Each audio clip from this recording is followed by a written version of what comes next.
let's quiet down. Let's come to order. Now, we're all aware of the matter at hand, which is why we granted this special meeting. In the interest of expediency, I'll turn the floor over to Mr. Pollitt of the NCFC. Mr. Pollitt.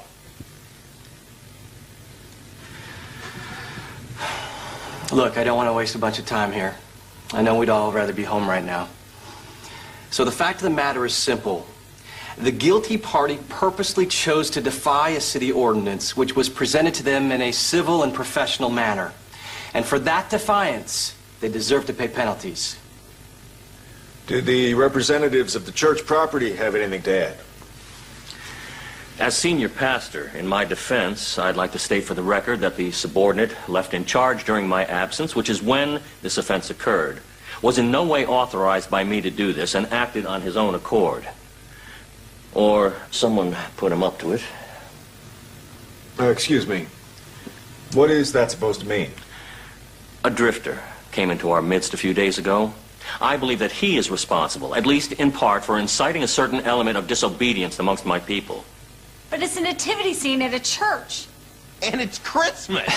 You see, this is exactly why the NCFC exists. To educate people from this kind of backward thinking. I mean, this whole thing is nothing more than a wintertime ritual that a minority of the population has decided to claim according to its own set of beliefs. I mean, is every fir tree with lights on it necessarily a Christmas tree? Don't people give gifts this time of year because it's a really nice thing to do and it helps the economy? What makes a star any different this time of year than when it's painted on the side of a football helmet in Dallas? Can anybody give me one valid reason why this holiday has to be anchored to the concept of someone named Jesus Christ?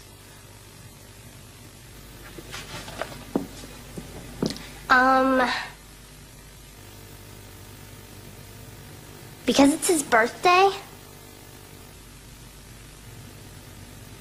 Thank you, Max. Well, thank you, Max, and you can take your seat now. Are you sure? Because I have a lot more. I wrote a whole 5-page essay. Well, thanks for the offer, but I'm not sure that we... Mr. Chairman? Yes?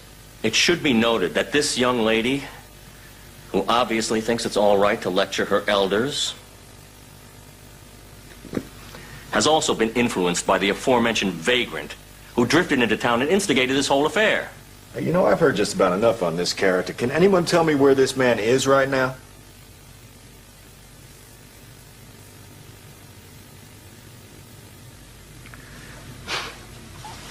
See?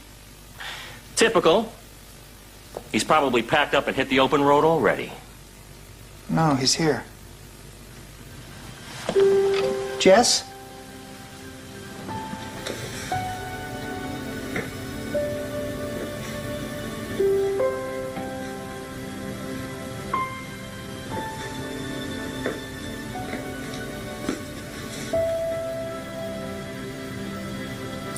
Good evening.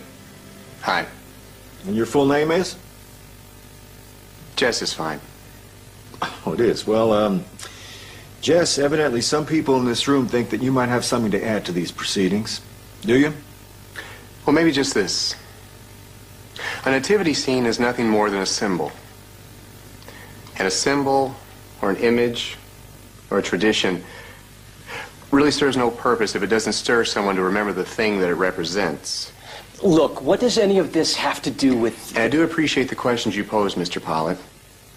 And it may surprise you to know that I agree with you more than you think. Your organization has a long history of trying to protect people's freedoms and to make sure that no one has anything unjustly forced upon them.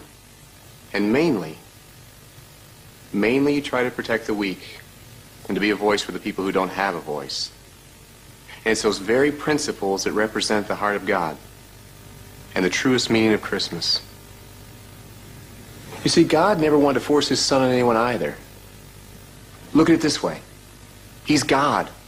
With his power, he could have compelled everyone in the world to bow down and worship his son. But he didn't. He could have filled the world with thunder and lightning and blazing chariots to announce the new king's arrival. But he didn't. He could have assembled the richest, most powerful people on earth to be witnesses for the new king's coronation.